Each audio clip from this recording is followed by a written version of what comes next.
அரிய தரிசனத்தை காண காத்திருக்கிறார்கள். வருடம் முழுவதும் மூடியிருக்கும் இந்த கருவறை அந்த ஒரு இரவில் மட்டுமே திறக்கப்படுகிறது. கோவில் வாசல் திறக்கும் அந்த நொடியே பக்தர்கள் மனமுருகி இறைவனை வேண்டிக் கொள்வார்கள்.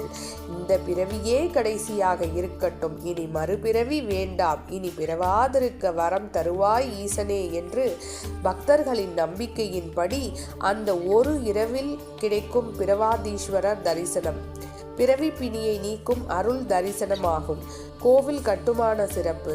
இந்த ஆலயம் கிபி 700 முதல் 728 வரை ஆட்சி செய்த ராஜசிம்ம பல்லவன் காலத்தில் கட்டப்பட்டதாக வரலாறு கூறுகிறது. மணற்கற்களால் கட்டப்பட்ட இந்த கோவில் பல்லவ கட்டிடக்கலையின் அழகை வெளிப்படுத்துகிறது. இந்த கோவிலின் கட்டுமான அமைப்பு மிகவும் தனித்துவமானது.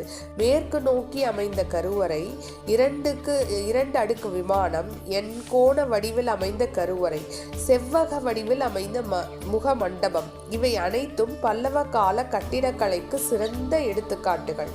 தல வரலாறு. வாமதேவ முனிவரின் தவம். இந்த தல வரலாற்றில் முக்கியமான இடம் பெறுபவர் ஒருவர் வாமதேவ முனிவர். ஐதீகத்தின்படி அவர் தாயின் கருவில் இருந்த போதே ஒரு பிரார்த்தனை செய்ததாக கூறப்படுகிறது. என்ன பிரார்த்தனை? இறைவா, இனி மறுபிறவி வேண்டவே வேண்டாம், இந்த வாழ்க்கையே கடைசியாகட்டும். கருவில் இருந்தபடியே அவர் இறைவனை வேண்டியதாக புராணங்கள் கூறுகின்றன. அந்த நேரத்தில் சிவபெருமான் அவருக்கு அருள் காட்சி தந்து கூறினார், காஞ்சிபுரத்திற்கு வந்து எம்மை வழிபடு, உனக்கு மறுபிறவி இல்லை.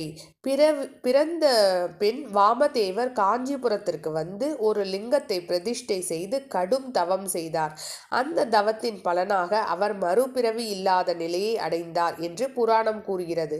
அதனால் தான் இத்தல இறைவன் பிறவாதீஸ்வரர் என்று அழைக்கப்படுகிறார். பிறவாதீஸ்வரர் என்றால் பிறவி நீக்கும் இறைவன் என்ற அர்த்தம். ஆகவே இந்த பிறவாதீஸ்வரை அனைவரும் வேண்டி அருளை பெற வேண்டும். புல்லாய் பூடாய் புழுவாய் பலவிருகமாகி பறவையாய் பாம்பாய் கல்லாய் மனிதராய் பேயாய் கணங்களாய் வல்லசுரராய் தேவராய் முனிவராய் செல்லாய் தாவர சங்கமத்துள் எல்லா பிறப்பும் பிறந்திழைத்தேன் எம்பெருமான் மெய்யே உன் பொன்னடிகள் கண்ணின்று வீடுட்டேன் உய்ய என் உள்ளத்துள் ஓங்காரமாய் நின்ற மெய்யாய் தனியாய் ஐயமான நாம் விமலா பொய்யாயினை எல்லாம் போயகல வந்தருளி மெஞ்ஞானமாகி மிளர்கி மெய்ச்சுடரே எஞ்ஞானம் இல்லாதான் இன்பப் பெருமானே. நன்றி. நற்பவி.